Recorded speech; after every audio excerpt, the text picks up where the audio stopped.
A billionaire visits his daughter's grave and finds a man, just a janitor, crying in front of her headstone with a small child beside him.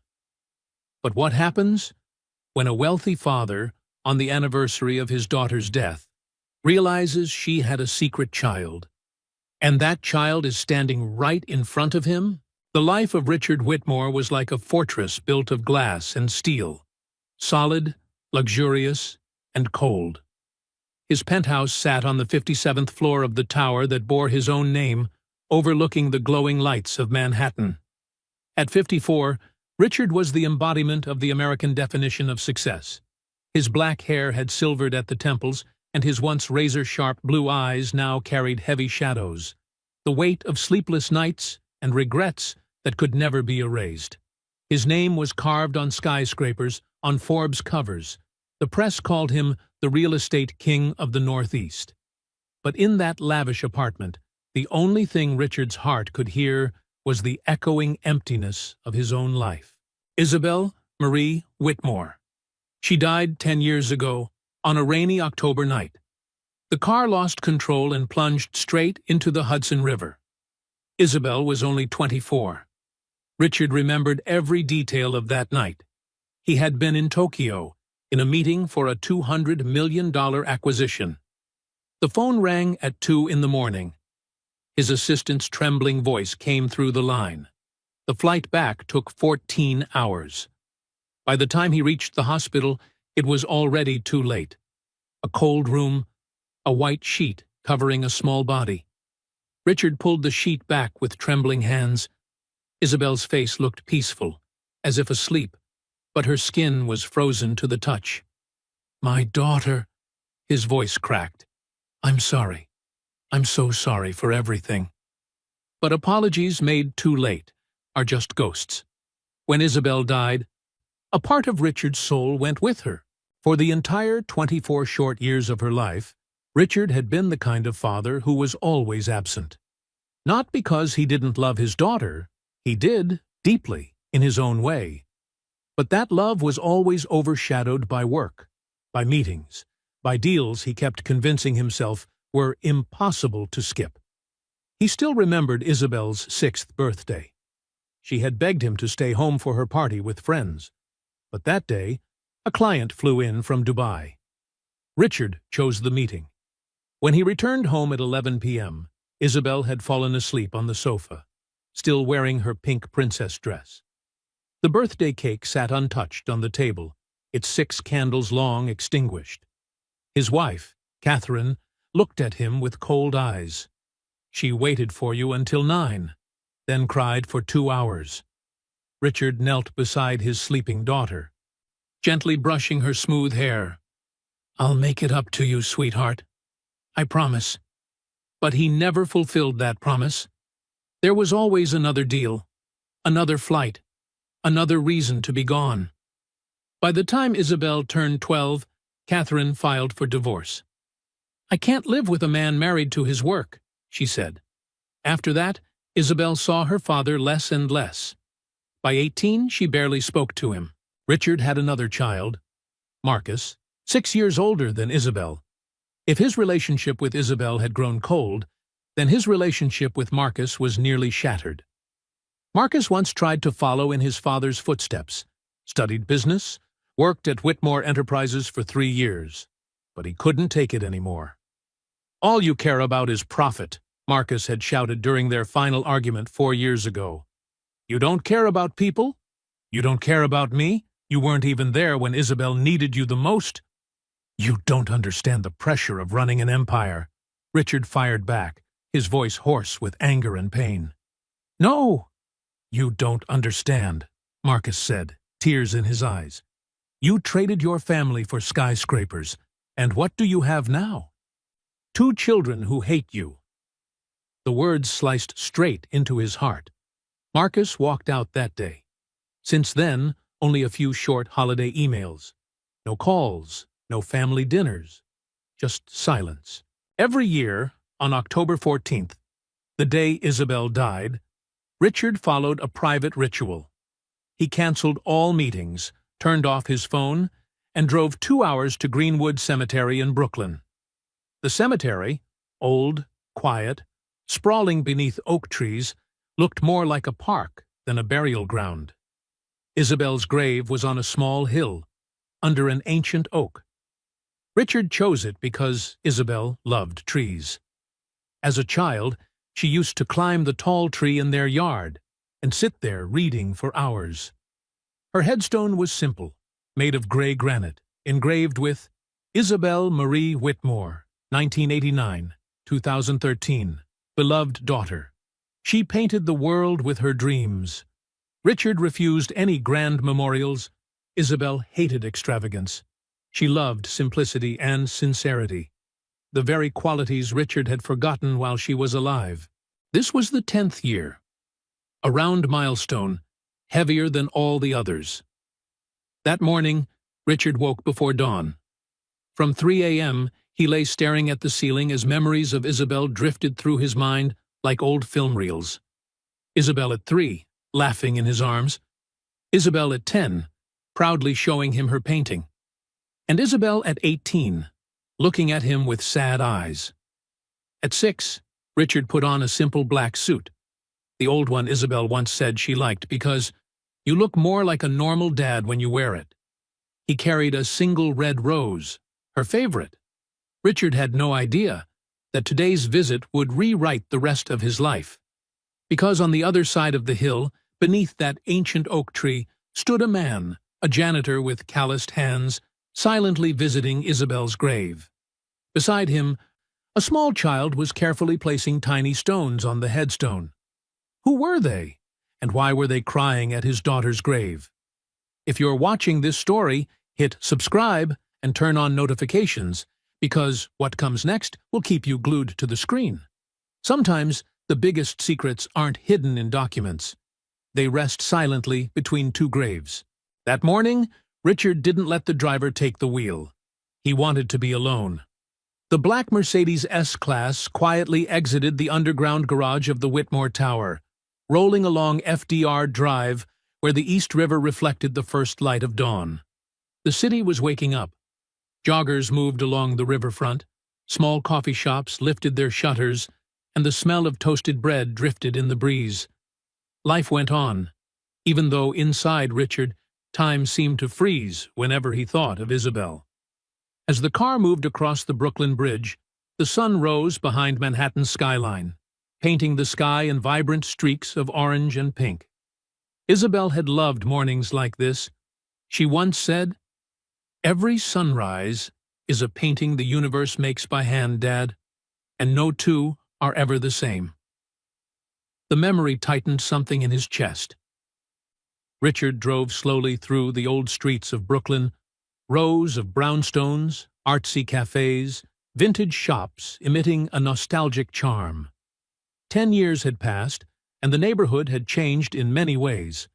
But Greenwood Cemetery remained the same, quiet, ancient, seemingly untouched by time. When he parked and stepped out of the car, Richard felt his heartbeat accelerate in an unfamiliar, uneasy rhythm. 10 years. Yet the pain remained as raw as it had been on that fateful morning. Some wounds, perhaps, never heal. Some losses time can only circle around, never truly cross. Holding the red rose, he walked up the stone path that led to the hill where Isabel rested. A gentle wind blew, trembling the leaves of the old oak tree. Then, in the stillness of the place, Richard heard a sound. At first, he thought he imagined it, a trick of memory. But no, it was unmistakably crying. Real, broken sobs, tearing through the quiet like a jagged rip. Richard quickened his steps, heart pounding, and when he rounded a cluster of red maples, the sight before him made him stop. In front of Isabel's grave, a man was kneeling, his shoulders shaking, his face buried in his hands as he cried. The kind of cry that sounded like it came from the deepest part of someone's soul.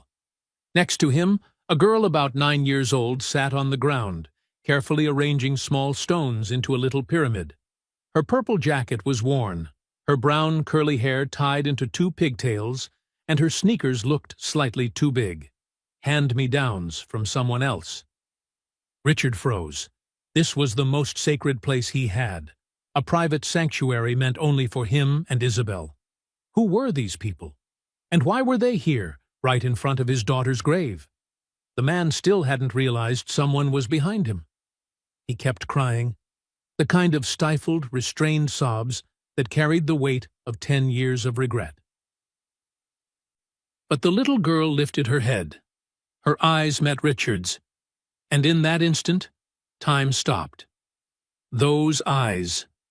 Richard recognized them immediately. They were identical to Isabel's. Deep blue, with tiny golden flecks around the iris and a slight upward curve at the outer corners, just like when she smiled. His heart seemed to stop. He stared at the child, a wave of confusion and fear washing through him. "Excuse me," Richard said, trying to keep his voice steady. "This is my daughter's grave. Who are you?" The man startled and turned around, his eyes red. He looked to be in his 30s, with messy brown hair and a pale face. "Oh, God. I'm sorry. My name is Darius Holt, and this is Amara. Why are you here? Why are you crying at my daughter's grave?" Darius looked down at the grave, then back up. I came to visit my sister, Elena. Her grave is over there, but I also visit Isabel, because she mattered so much to someone I loved very dearly, and because—" He hesitated, glancing at Amara. "Because what?" Richard asked, his heart beating faster. Darius took a breath. "Because Amara. Amara is Isabel's daughter." The words hit like a punch to the gut. Richard staggered, gripping the oak tree for balance. The rose slipped from his hand onto the blanket of fallen leaves, a deep red against the golds and browns of autumn. "What?" His voice dropped to a whisper. "What? What did you just say?" "Amara is Isabel's child," Darius repeated, firmer this time but still full of emotion. "And Adrian Cole's, my best friend." Richard stared at the girl. Amara gazed back, those deep, clear blue eyes, Isabel's eyes. She didn't understand the weight of what had just been said. "Mister," Amara said softly, her voice like a tiny bell. "Are you sad? My dad says people come here when they're sad." Richard's throat tightened painfully. He knelt down so he was eye level with the child. Up close, he saw even more, the slightly upturned nose, the tiny frown of concentration, the soft curl at the ends of her hair. All of it was Isabel. "Hello," he said, voice trembling. "You're Amara, right?" She nodded. "Yes, I'm 9. I'm building pretty stones for Mommy." She pointed to the small pyramid of pebbles she had balanced so carefully. "Your mother," Richard repeated, his throat closing. Darius stepped forward and placed a hand on his daughter's shoulder. "Amara, sweetheart, go over there and find a few more stones, okay?" He gestured to a path farther away. "Daddy needs to talk to this man for a minute." Amara looked between them, then nodded. "Okay, but you have to help me build it later." "I promise, my love." The girl skipped away, her 2 big sneakers clapping against the stone path. Richard watched her go, his heart thundering like a drum. When Amara was far enough, Richard turned back. "Explain," he said, trying to stay calm, though his voice still shook. "Everything. Right now." Darius sat down on the grass, leaning against a nearby headstone. His eyes were still swollen. "Adrian Cole was my best friend from high school," he began. "He met Isabel in an art class at the Brooklyn Community Center about 11 years ago." Richard stood still, trying to piece things together. Isabel took art classes? He didn't know. He had never asked what she liked, what she did. "They fell in love," Darius continued, fast and deeply. "Adrian told me Isabel was the woman he wanted forever. They planned a future, a little house upstate, a couple of kids, a dog, a simple life." His voice faltered. He had to swallow hard. Richard felt his own legs weaken and slowly lowered himself onto the cold ground, not caring about the expensive suit. "Why didn't I know?" he asked faintly. "Why didn't Isabel tell me?" Darius looked at him, and in his eyes was a blend of sympathy and reproach. Because she was scared. Scared you wouldn't approve. Adrian wasn't wealthy. He was a carpenter, lived in Bed-Stuy. Isabel said her father always had big plans for her. You wanted her to marry someone from your world, someone who could expand the Whitmore empire. "No," Richard protested, but even he heard the hollowness in his voice. He had had expectations. He had tried to shape her path without asking what she wanted. "And there was one more reason," Darius said quietly. "She said you were never there. She tried reaching out, many times, but you were always busy. Meetings, deals, business trips. Eventually, she stopped trying." Each word was another stone thrown at his chest, and he had no defense. He had been absent. He had buried himself in work. He had missed his daughter's entire life. "Tell me about them," Richard said, voice breaking. "About Adrian and Isabel. I need to know." Darius looked toward Amara, who was gathering stones in the distance. A sad smile tugged at his lips. "They were beautiful together," he said. "Adrian made Isabel laugh, the kind of laugh that comes from deep in the chest. They spent hours in his woodshop. Adrian carving and sanding, Isabel sketching, soft music playing, talking about everything." Richard pictured that. His daughter peaceful, happy, living a life he had never imagined for her. "Did he propose?" Richard asked. "He did," Darius nodded. "One summer evening on the Brooklyn Bridge. No flashy diamond, just a silver ring Adrian made himself, with a blue stone, Isabel's favorite color. She said yes, immediately." Tears streamed down Richard's face. He didn't wipe them. His daughter had been engaged. She had mapped out a life, and he had known nothing. "And Amara?" he whispered. "Isabel got pregnant and gave birth 2 months before the accident," Darius said. "They were over the moon. They found a bigger apartment. Adrian took extra shifts. Isabel painted murals for the baby's room. Animals, forests, starry skies." He stopped, wiping his eyes. "And then, that night happened." Richard knew the broad strokes. The car lost control in the rain, broke through the railing. But now he wanted the full truth. "Elena, my sister, was driving," Darius said, his voice heavy. She and Isabel had been close since high school. That night, they went to an art exhibit in Manhattan. Adrian wanted to go but had the flu and told Isabel to stay home. She still wanted to support her friend on her first show. He inhaled deeply. Elena had 1 glass of wine, just one. But maybe she was tired, and the roads were slick. On the way back over the bridge, she lost control. The car slid, hit the railing, and then he stopped. There was no need to finish. Richard already knew the rest. People had told him they died instantly, which is kinder. As if that were comfort. "How did Adrian survive?" Richard asked softly. "He didn't," Darius said bitterly. "Not really. His body kept going, but his soul died with Isabel that night." "In the first weeks, Adrian couldn't get out of bed," Darius continued. "I stayed with him, made sure he ate, made sure he didn't do something reckless. He cried nonstop, kept blaming himself. If only I'd been there. If only I'd stopped her. It's my fault." Then, for Amara's sake, he forced himself to keep living. "Adrian was the most devoted father I've ever seen," Darius said. "He learned how to bottle feed, change diapers, rock her to sleep. He turned his wood shop into a tiny warm home. He worked nights after Amara fell asleep, so he could spend the daytime with her." Richard listened, heart aching. Adrian, a man he had never met, had done everything he, Richard, had failed to do for his own children. Adrian had been present. He had loved. He had sacrificed.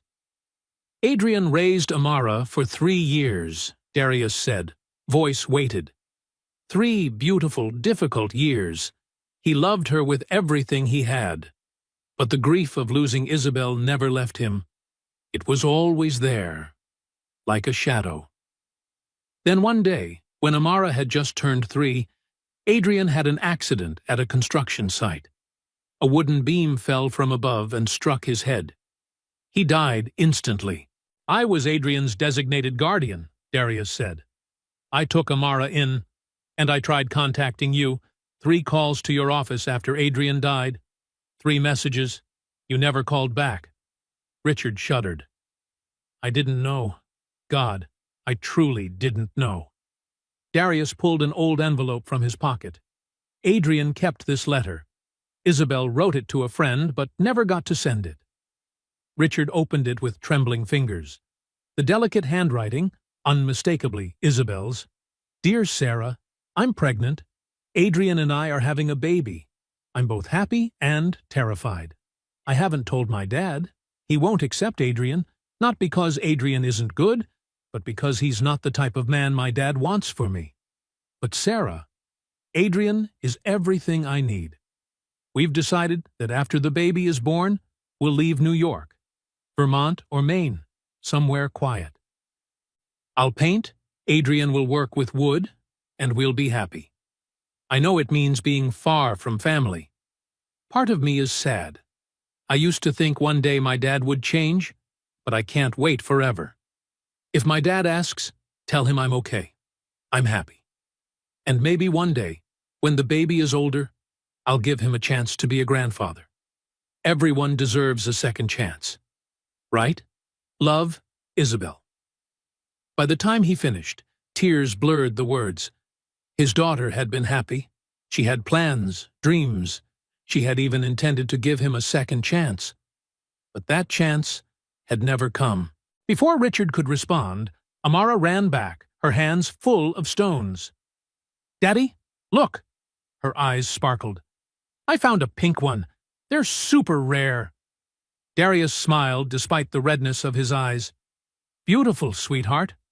Amara turned to Richard, studying him curiously. Who are you? She asked, tilting her head. Richard opened his mouth, but the words stuck in his throat. How could he tell this child, his own flesh and blood, who he was? Darius placed a gentle hand on her shoulder. Honey, this is Mr. Richard. He's your grandfather. Amara stared, her brows knitting. Grandfather? She repeated, tasting the word. Then slowly, understanding dawned. So, he's Mommy's dad? Yes, Darius said softly. Amara went quiet, looking down at the stones in her hands. Then she lifted her eyes to Richard. Did my mommy ever talk about you? The question cut deep, sharp as a blade. Richard didn't know how to answer. What had Isabel told Adrian about him? That he was absent? That he had failed her? Then he remembered the last line of the letter. Everyone deserves a second chance.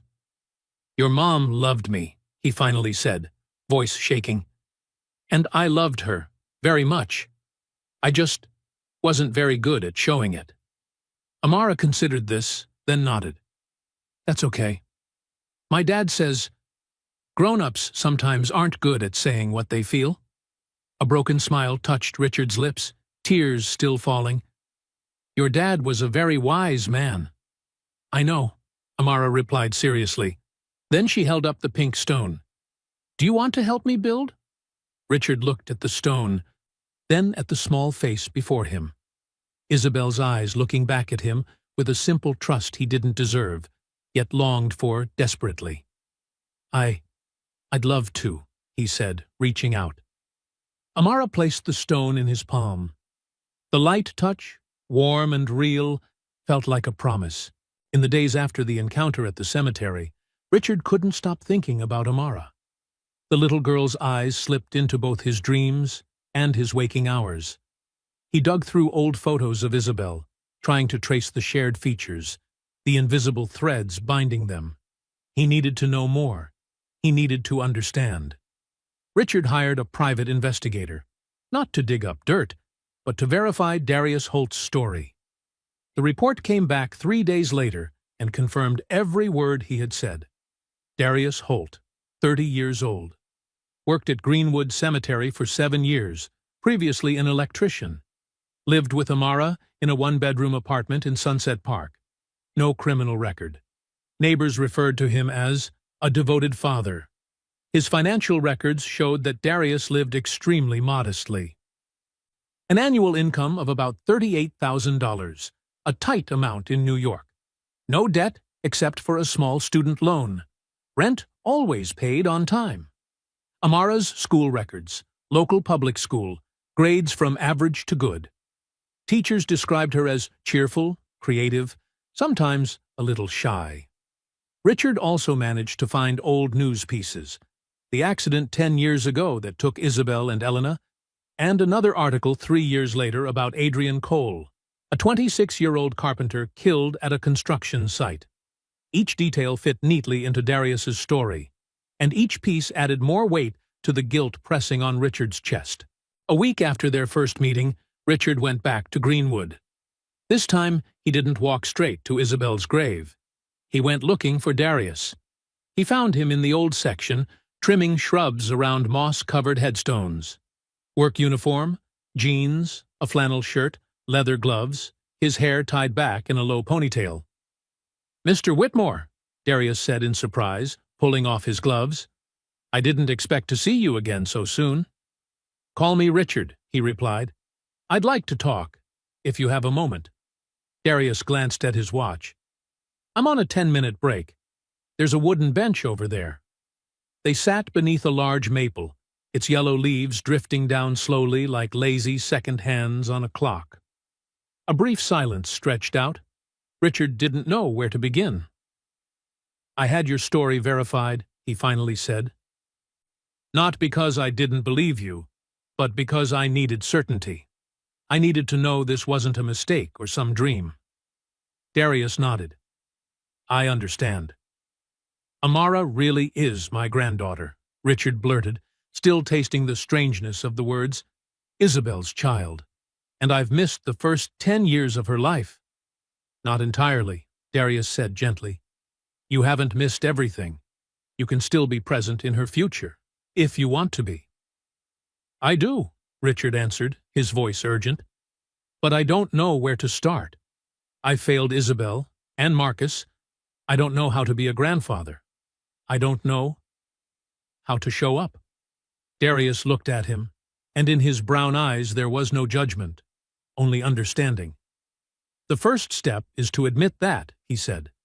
"You just did. Step 2, decide you'll do things differently. Step 3, keep showing up, over and over again." "I want to see Amara again," Richard said. "Properly. Not at the cemetery, but somewhere she feels comfortable. Would you agree to that?" Darius considered this. "I have to think about what's best for Amara. She's been through a lot already. Lost her mother before she was born, lost her father at 3. I don't want her hurt again." "I understand," Richard nodded. "I won't pressure you. I only ask that you consider it. I want to know her. I want to be part of her life, if she'll let me." Darius was quiet for a long moment, then said, "I'll talk to Amara. I'll see how she feels. If she wants to meet, we'll arrange it, on her terms and at her pace." "Thank you," Richard exhaled. "That's all I can ask for." 3 days later, Richard's phone rang from an unfamiliar number. "I talked to Amara," Darius's voice came through. "She's curious about you. She asked what you look like, what you do, and why you're only showing up now." I tried to explain honestly, but gently. "What did she say?" Richard asked, heart pounding. "She wants to meet," Darius replied, "but she chose the park.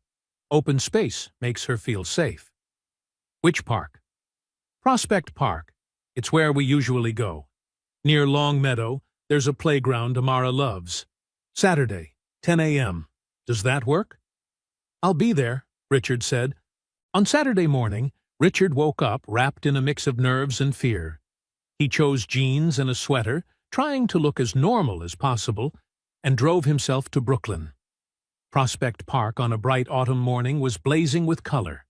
Trees exploding in orange, yellow, and red. Children racing across the grass. Runners and cyclists filling the winding paths. A world made of simple joys, and one that felt strangely foreign to Richard. He found the playground, swings, slides, tangled climbing frames filled with laughter. Near one of the swings stood Darius and Amara. Amara wore an orange jacket and purple leggings. Her hair was tied up high. She was on the swing, legs carving arcs through the air, her face glowing. "Richard," Darius waved. Amara saw him and dragged her feet against the ground to slow down. Richard walked over, his heart thudding. "Hi, Amara," he said, trying to keep his voice light. "Do you remember me?" Amara nodded seriously. "Yes, you're my grandpa." "That's right," Richard said, kneeling to be level with her. "And I'm very happy to see you again. Dad says you want to spend time with me." Amara tilted her head. "Why?" The direct, innocent question made Richard falter. He glanced at Darius, who just gave a small, encouraging shrug, signaling that this was Richard's step to take. "Because," Richard chose his words carefully, "I loved your mom very much, and when I found out about you, I wanted to get to know you, because you're a part of her, and you're also a part of me." Amara thought for a moment. "Did my mom miss you?" she asked. "I believe she did," Richard answered, his voice tight. "She loved me, even though sometimes I made her sad, and I think she would want us to know each other." Amara nodded slowly. "Okay. Will you push the swing for me?" The simple request almost brought Richard to tears. "I'd love to," he said. Richard pushed the swing, and Amara laughed every time she went higher. They walked together, Amara skipping ahead to collect fallen leaves. They stopped by a cafe where Richard bought hot chocolate and cookies. "What do you do for work?" Amara asked. "I build and own buildings," he said. "So you're a very rich person?" "I have a lot of money." "Yes," he replied. "But I've learned that money doesn't make people truly happy. Happiness is being with the people you love." Amara nodded as if that were obvious. "I love my dad," she said. "And he loves you," Darius said, ruffling her hair. As the afternoon drew to a close, Richard gathered his courage to ask, "Darius, Amara, I've been thinking about the two of you coming to my home one day. I'd like to show Amara some of Isabel's paintings, and I have a few other things, photos, small keepsakes, I think she might want to see." Darius looked at Amara, who nodded enthusiastically. "I want to see my mom's paintings," she said. "Okay," Darius agreed, though still cautious. "But you have to understand, Amara isn't used to your kind of lifestyle. I don't want her to feel overwhelmed." "I understand," Richard said. "I'll be careful, I promise." They agreed on the following weekend. As Darius and Amara were getting ready to leave, Amara ran back to Richard and hugged him, a quick, tight hug. But to him, it meant everything. "Bye, Grandpa Richard," she said, then sprinted off after Darius. Richard stood there, watching them go, his chest still warm from the embrace. "Grandpa Richard." The words filled his heart with both joy and sorrow. He had a second chance. He would not waste it. Near the end of the afternoon, Richard gathered his courage once more. "Darius, Amara, I'd like to invite you both to my place sometime. I want to show Amara Isabel's paintings, and a few other things, photos, mementos, things she might like to see." Darius looked at Amara. She nodded eagerly. "I want to see Mommy's paintings." "All right," Darius agreed, still cautious. "But please understand, Amara isn't used to your lifestyle. I don't want her to be overwhelmed." "I understand," Richard promised. I'll be careful." They set a date for the following weekend. Before leaving, Amara ran back and hugged Richard. A quick, firm hug that warmed his chest. "Bye, Grandpa Richard," she said, then trotted off after Darius. Richard stood watching them, his hand still tingling with the warmth of her embrace. Grandpa Richard, two words that were both heavy and light, filling his heart with a mix of joy and grief. He had been given a second chance, and this time he would not let it slip away. The following Saturday, Darius and Amara arrived at Richard's penthouse. Marcus, the driver, picked them up from the lobby and took the private elevator straight to the apartment. When the doors opened, Amara's eyes widened. "Whoa," she breathed, standing in the middle of the high-ceilinged space, floor-to-ceiling windows overlooking all of Manhattan, minimalist modern furniture everywhere. "This place is bigger than my whole building," she whispered to Darius. Darius looked slightly embarrassed. His eyes scanned the luxury with a mix of curiosity and reserve. Richard noticed the discomfort in him and suddenly felt a wave of shame. This was his world, overflowing, extravagant, yet it felt strangely hollow when he thought about the small, warm apartment where Amara had grown up. "Make yourselves at home," Richard said, fully aware of how awkward the sentence sounded in this setting. Richard led them to his study, where Isabel's paintings hung on the walls. One watercolor, a lake nestled between rolling hills, sunset brushed in orange-pink-purple. "This was painted by your mom," he said softly. "My mom painted that?" Amara's eyes widened. "Yes, she painted it when she was 19. She dreamed of living near a lake like that." There was a pencil sketch, a sleeping baby. In the margin, "For my child, one day." Amara froze. "Is that me?" Richard knelt beside her. "I believe it is. Your mom dreamed about you." "My mom dreamed about me," Amara whispered, gently touching the glass. Richard brought out a large box, photos, letters, and keepsakes from Isabel. Amara sat cross-legged on the rug, Darius beside her. She lifted each item with care.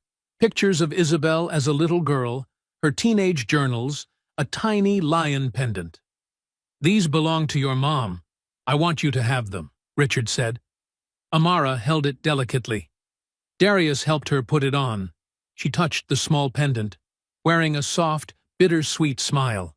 While Amara examined the keepsakes, Darius walked toward the window, looking down at the city. Richard joined him. "I never thought I'd ever stand in a place like this," Darius said quietly, not envious, not impressed, just stating a fact. "Feels like another world."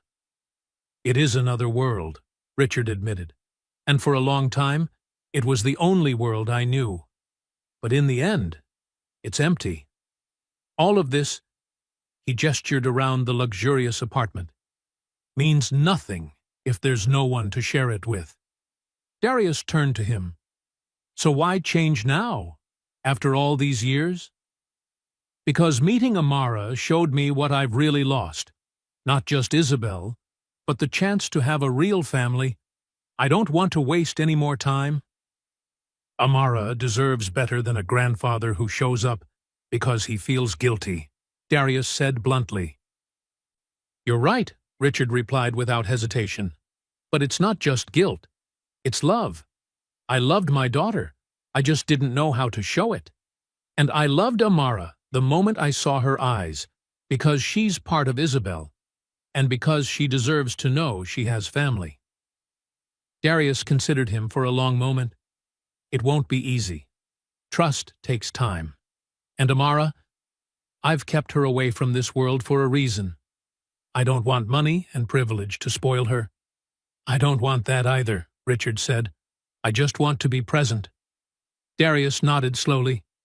"Fine, but on my terms. We take it slow. And if at any point I feel this isn't good for Amara, we stop. Agreed?" "Agreed," Richard answered immediately. From that day on, Richard visited Brooklyn every weekend, sometimes at the park, sometimes at Darius's small apartment. He brought small, thoughtful gifts. A quality watercolor set when he learned Amara loved painting.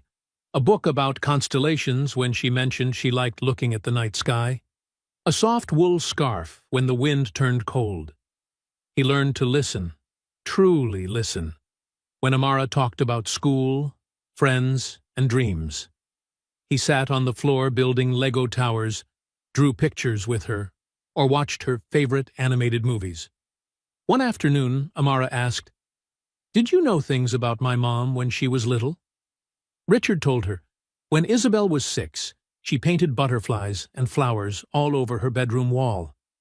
"I was furious," he said, and she just laughed and said, "Dad, now you have free art." Amara burst into giggles, her eyes sparkling. "My mom sounds fun."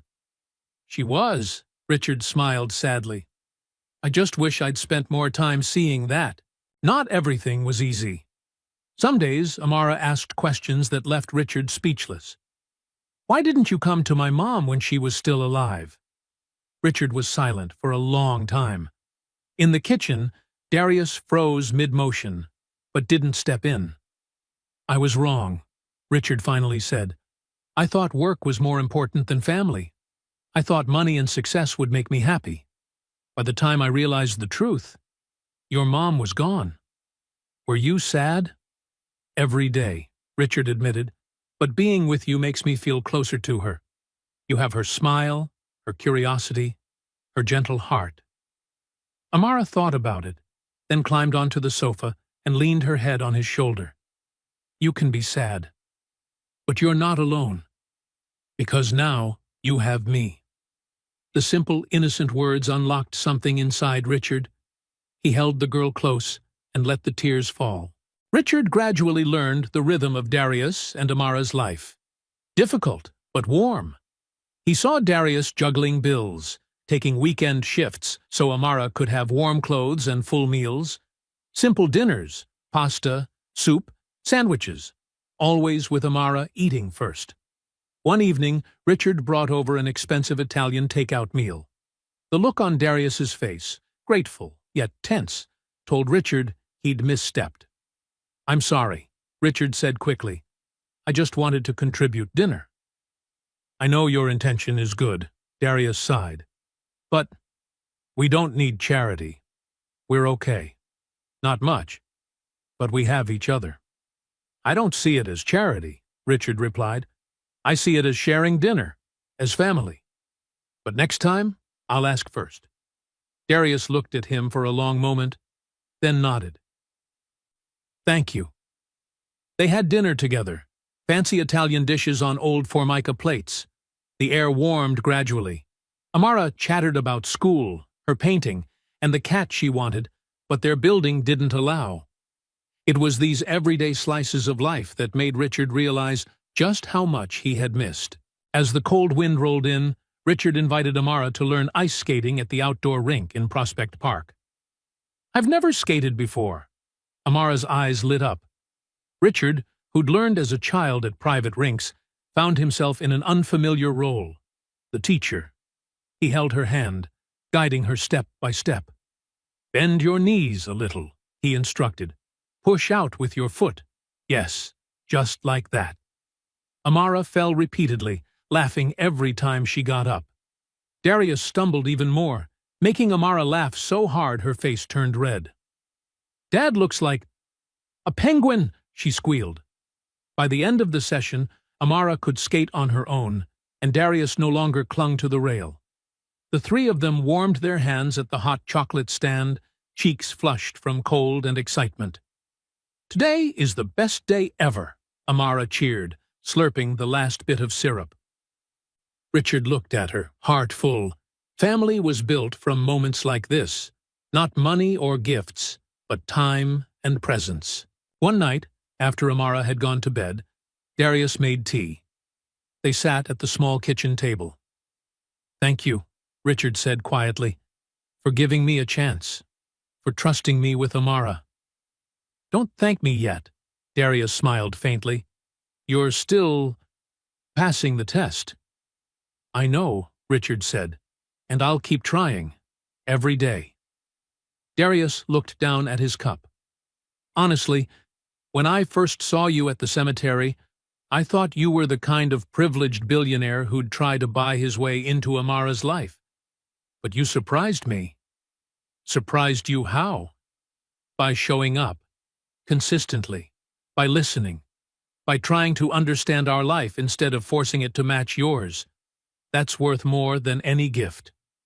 Richard fell silent, moved. Adrian, he was a good father, wasn't he? The best, Darius said softly. He loved Amara more than anything. And he would want her to know you, to know family. Do you think Adrian would accept me? Darius thought for a moment. At first, he'd probably be unsure. But if he saw you love Amara and work for her, I believe he would. As Christmas approached, Richard invited them for dinner at the penthouse. Darius hesitated, but Amara was so excited he agreed. Richard hired a chef, but requested a warm, simple meal. Turkey, mashed potatoes, roasted vegetables, pie. Nothing extravagant. He prepared thoughtful gifts. For Amara, an easel and a good set of oil paints to nurture her talent. For Darius, a durable winter coat, not flashy, but practical. On Christmas Eve, the penthouse was decorated simply. A tree, a wreath, soft music. "It's so pretty," Amara exclaimed at the sight of the tree. They sat down to eat. For the first time in years, Richard's penthouse felt like a home, filled with laughter, conversation, and a sense of belonging. When it was time for gifts, Amara hugged Richard tightly upon seeing the easel. "Grandpa, it's perfect." Darius opened his gift, a winter coat, and Richard caught a flicker of gratitude, relief. His old coat had a tear at the elbow, and, perhaps, a bit of acceptance. "Thank you," he said simply. Then Amara handed Richard her gift, wrapped in newspaper, taped unevenly. Inside was a painting she had made. Richard, Darius, and Amara, standing before Isabel's grave, holding hands. Above them, a starry sky. Among the stars, a long-haired woman smiled down at them. "That's my mom," Amara whispered. "I think she's watching us from up there." Richard couldn't say a word. He pulled Amara into his arms and let the tears fall freely. "Thank you," he whispered. "This is the most beautiful gift I've ever received." As his bond with Amara deepened, Richard realized he could no longer avoid Marcus. 4 years of silence. The gap between father and son had become a canyon almost impossible to bridge. But Amara deserved to know her family fully, and Marcus deserved to know about her. One evening, Richard picked up the phone, his hand slightly shaking. "Marcus, it's Dad." A long pause. "I know. Your name shows up on the screen. Can you talk?" "About what?" "About family, about Isabel, and about your niece." "What?" They arranged to meet the next morning at a quiet cafe in the West Village, somewhere neutral, far from both Richard's penthouse and Marcus's architecture studio in Tribeca. Richard arrived early, his stomach twisted with nerves. When Marcus walked in, he almost didn't recognize his son. 36 now, more grounded, with a touch of gray at his temples. Simple sweater, jeans, a messenger bag slung across his chest. The look of a successful architect who had nothing to prove. "Marcus," Richard stood, hesitating between a hug or a handshake. In the end, he chose to simply stand there. "Dad," Marcus gave a small nod and sat down. "You look older." "Time doesn't stand still," Richard tried to joke. Strained, the server took their orders. 2 hot coffees arrived. Heavy silence settled. "So," Marcus began, "you said niece?" Richard took a deep breath and told him everything. The encounter at the cemetery, Darius, Amara. That Isabel had a daughter the family never knew about. Marcus listened, his face nearly expressionless. When Richard finished, he stayed silent for a long time. "Isabel had a little girl?" he finally said, his voice trembling. "How long have you known about this?" 2 months. And you're telling me only now? There was a low, simmering anger under his words. I'm sorry. I needed time to understand, to start building a connection with her. I was afraid I'd ruin everything from the start. Ruin it how? Marcus let out a bitter half-laugh. Oh, right. The same way you always do. Prioritize work, shut down your feelings, act like a CEO instead of a father. The words stabbed deep, but Richard didn't dodge them this time. You're right. About all of it. I failed you and Isabel. I got my priorities wrong. Now Isabel's gone. My son is distant. And I have one last chance with Amara. I can't lose that. Marcus stared down at his coffee. Do you know what the hardest part of being your son was? Richard shook his head. It wasn't the money. I had everything. Except you. You weren't there for my games, for my recitals. The day I graduated top of my class, you were in Singapore. I sent a gift, Richard said weakly. A Rolex. I was 18. I didn't need a watch. I needed a father. Marcus paused, then continued, his voice sharper.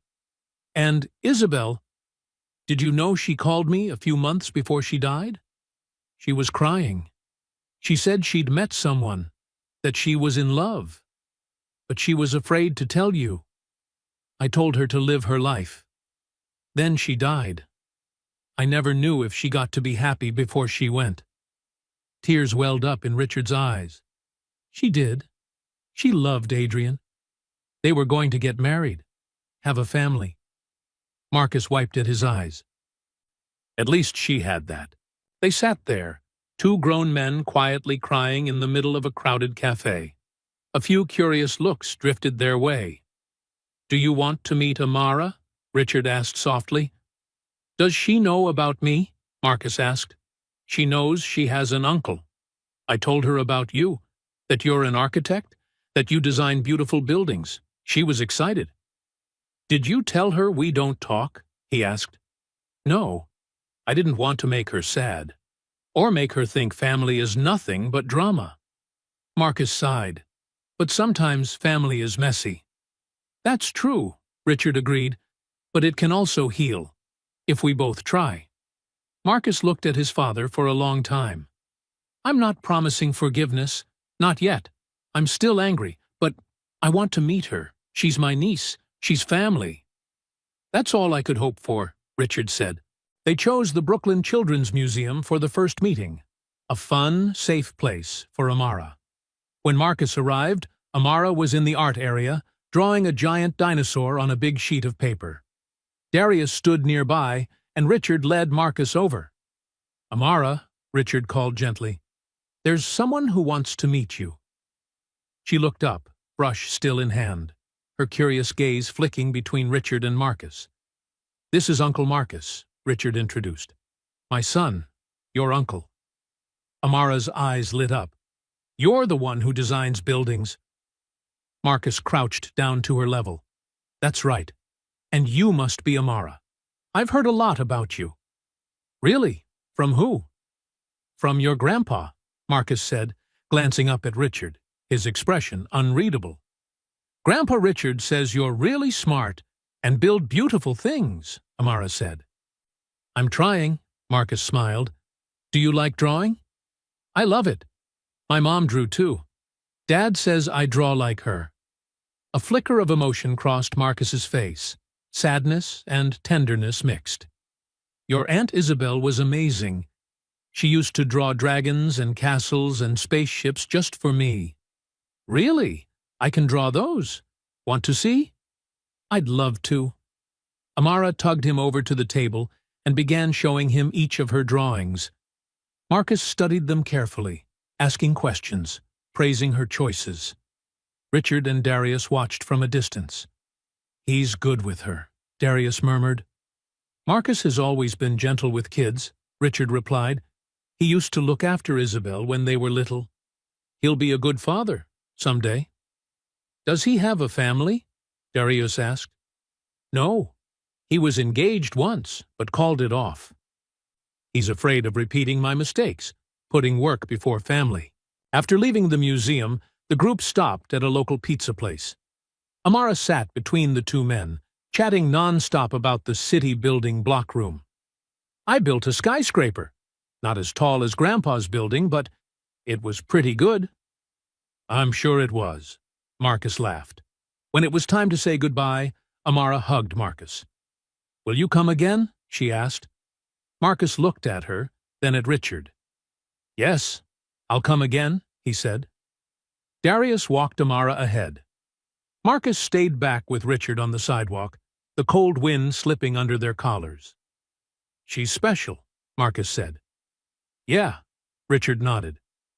And you're really trying, Marcus continued. With her. I can see that. All I want is not to repeat my mistakes with you and Isabel.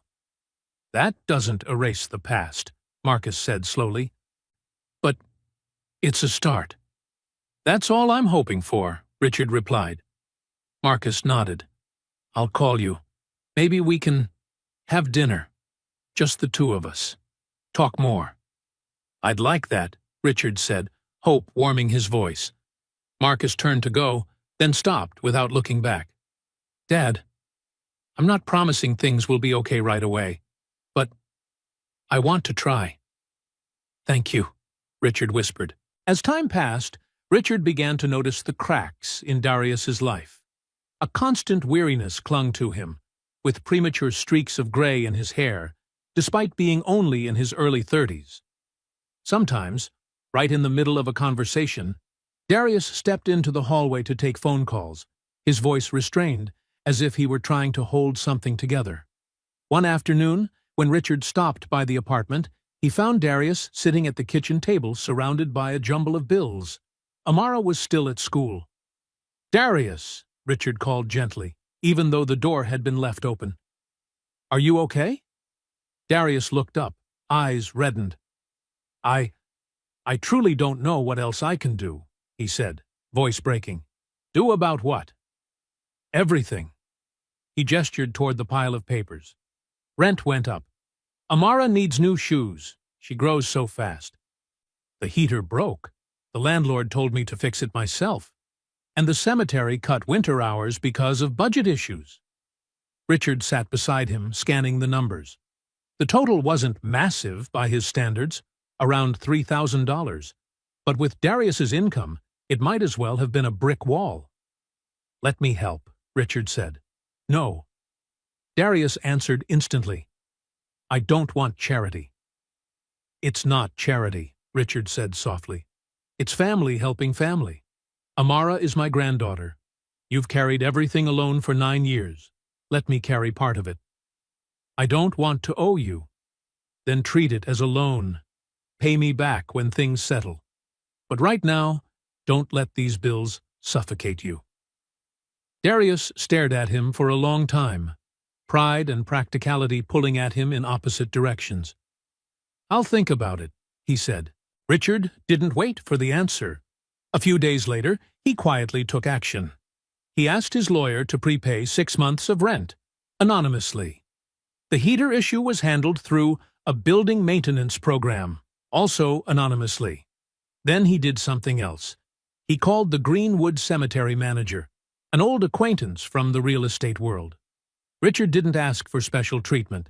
He simply inquired whether there were any stable positions with better pay that matched Darius's skills.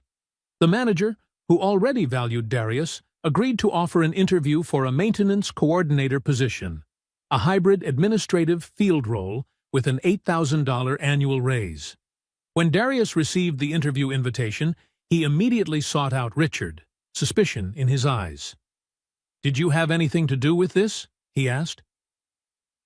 I told the manager you're reliable, Richard replied honestly. The decision is theirs. You still have to interview properly. Why are you doing this? Because Amara needs a stable home. And because you deserve not to worry about rent every month. And because we're friends now, Darius. Friends help each other. The doubt in Darius's eyes softened. If I get this job, it's because I deserve it, not because of your money." "That's exactly what I'm hoping for." A week later, Darius got the job, on the strength of his experience and his calm competence. Not everything went smoothly. In February, Amara's teacher called Darius in for a meeting, and Richard, now listed as emergency contact, was invited as well.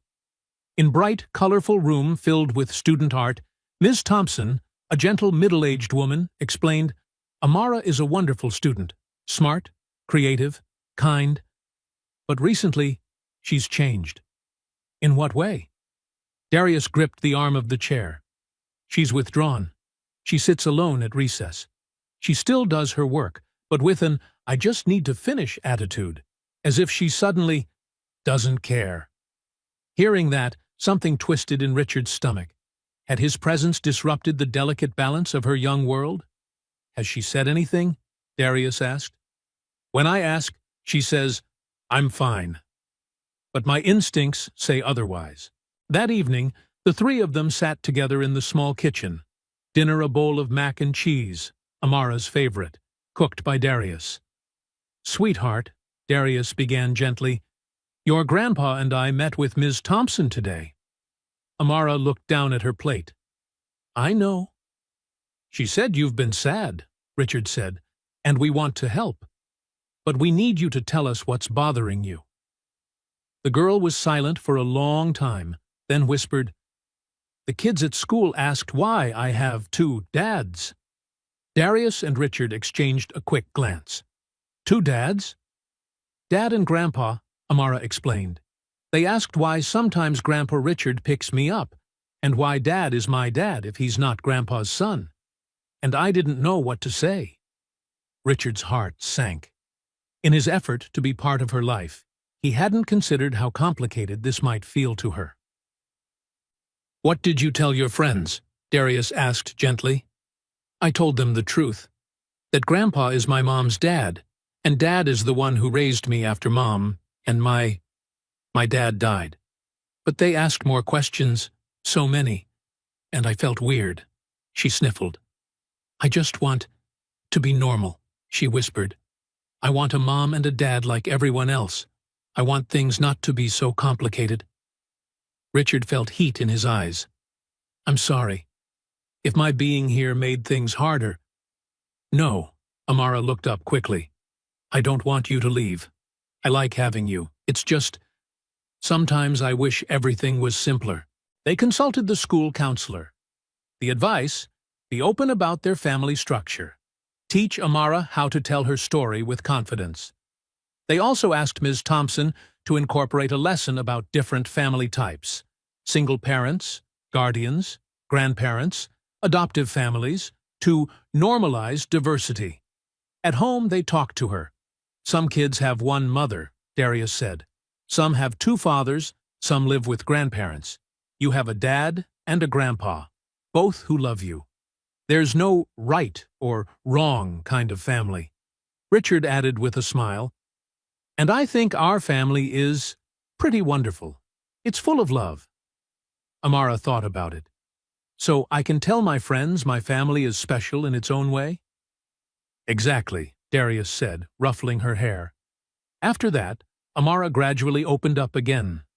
Ms. Bourdie Thompson reported she was playing with her classmates and doing her schoolwork with care once more. Meanwhile, Richard and Marcus slowly eased their distance. They met for dinner once a month. Awkward at first, full of pauses, but eventually conversations became natural. Marcus talked about his work, projects not flashy but full of soul and community. For the first time in years, Richard listened without interrupting. "I always wanted to do this," Marcus said over one dinner. "Create spaces people actually live in, not just occupy." "That's admirable," Richard replied. "And I'm sorry if I ever made you feel your work was lesser." "You did," Marcus said, without resentment, just stating a fact. "But I found my own path." "I'm proud of you," Richard said, voice thick. "I should have said that sooner." A genuine smile crossed Marcus's face. "Thank you, Dad. That means more than you know." Marcus also spent more time with Amara. He took her to his studio, showed her models, explained structures, lighting, ventilation. Amara, who loved making things, listened as if drinking in every word. "Can I design something too?" she asked eagerly. "Of course," Marcus said, handing her paper and pencil. "Let's make a proper architect's dollhouse, shall we?" From then on, they had a monthly project. Amara sketching ideas, while Marcus showed her how to draw elevations, angles, proportions. It became a silk thread connecting uncle and niece, strong, gentle, and warm. In those months, the little family learned how to breathe together, easing the pressure of money with subtle help, unraveling school anxieties through open dialogue, and slowly repairing the tear between father and son by showing up, steadily, patiently, without fanfare. In March, a woman appeared at Darius's door, tall, red-haired, dressed in an expensive suit, eyes firm and unwavering. "I'm Catherine Whitmore," she said, "Richard's ex-wife. I have a right to meet my granddaughter." Darius froze. "You should talk to Richard first." "I tried. He didn't pick up." "Is Amara home?" "She's at school, and I can't let you see her without Richard agreeing. Let me call him. We'll arrange this properly." Catherine studied him for a long moment, then nodded. "Fine, but I won't be pushed aside. Amara is family, and I intend to be part of her life." That evening, Richard met Catherine at a quiet restaurant, somewhere neutral, calm, away from the detonating weight of old wounds. "Why didn't you tell me?" Catherine demanded the moment they sat down. "About Amara?" "Because I only learned 3 months ago myself," Richard said. "I've been trying to understand, to connect."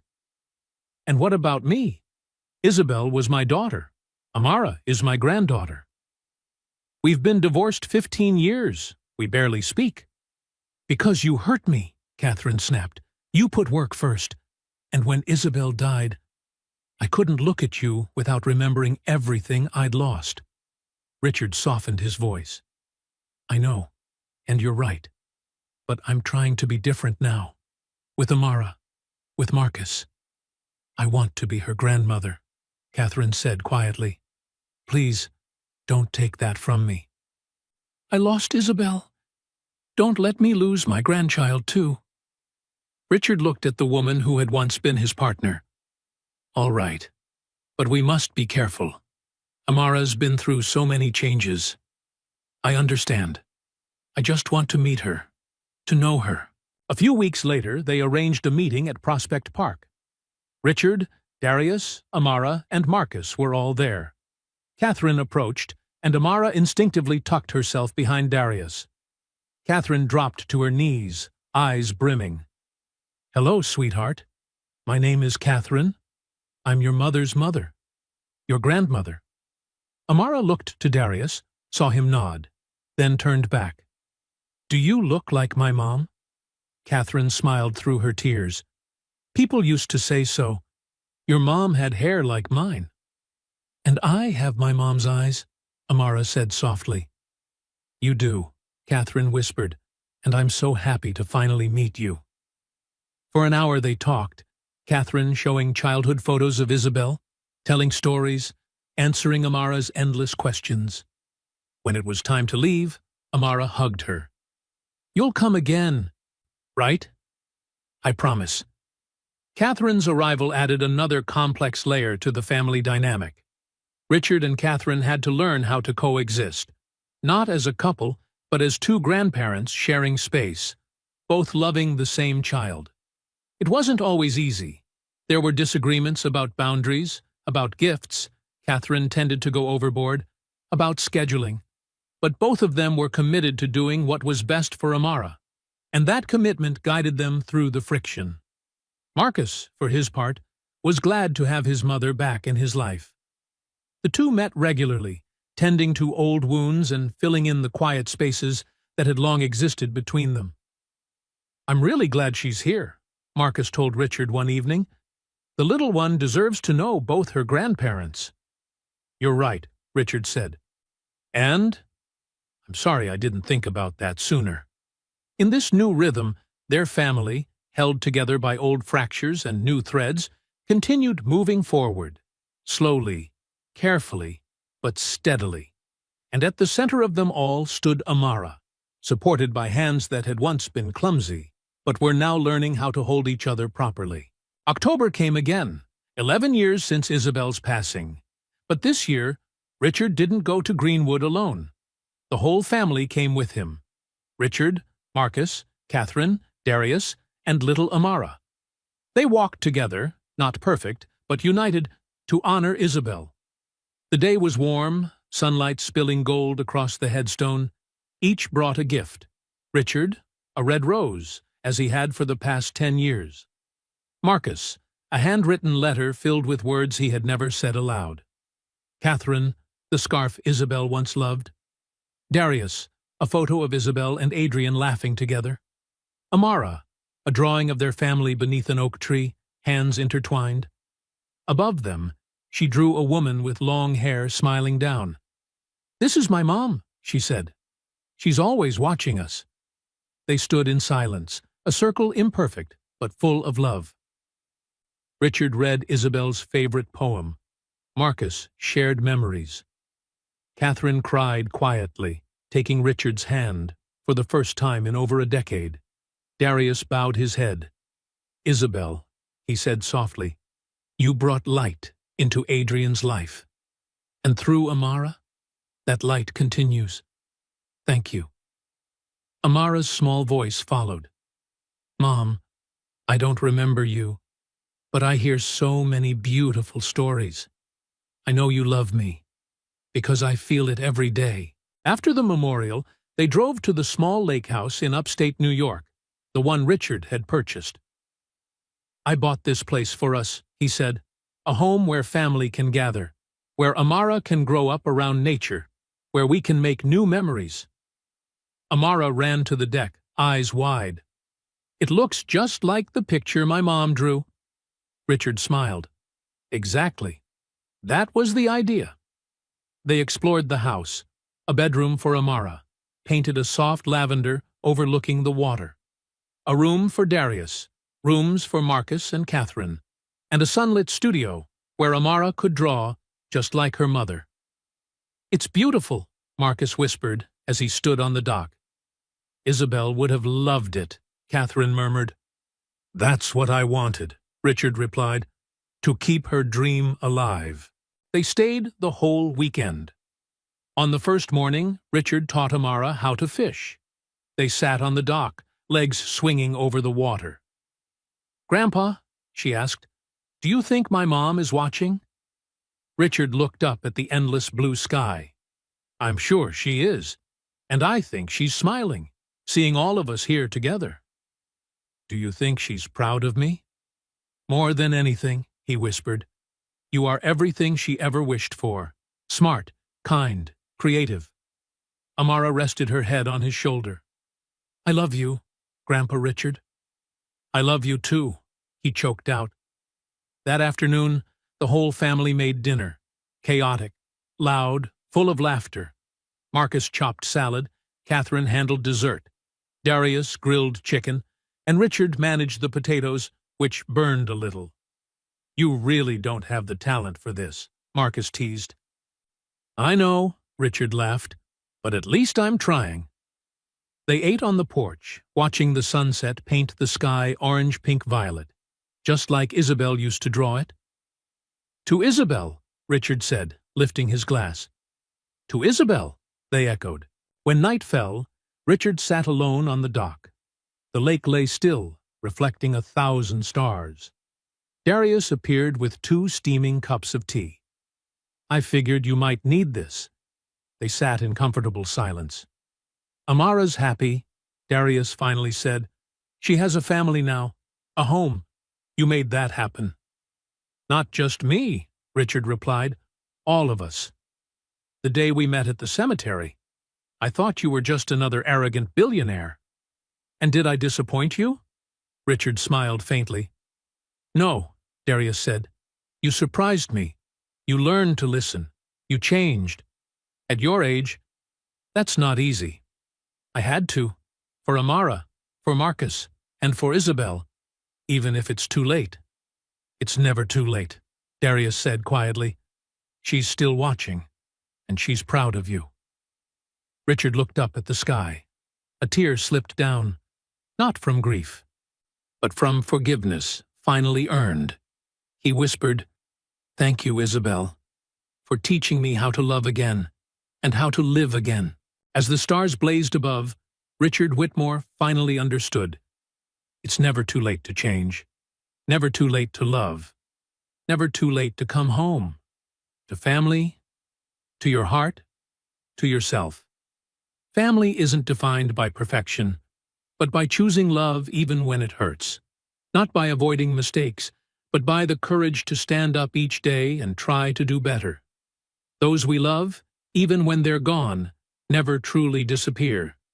They live in our memories, in the goodness they left behind, in the warmth that travels through generations. Isabel once dreamed of a lake house filled with laughter, of a family bound by tenderness, of a life woven with art and joy. She didn't live to see it, but her dream came true. In Amara, the girl with her eyes. In Richard, the father who once lost his way, now finding the road home. In their family, imperfect, but whole. Richard, who once held everything yet felt he had nothing, finally found the one thing that mattered. A family, a purpose, a place to call home. If this story touched your heart, don't forget to hit like, subscribe to the channel, and share the video to spread messages of love, forgiveness, and family. See you in the next story, where every wound can become the beginning of something more beautiful.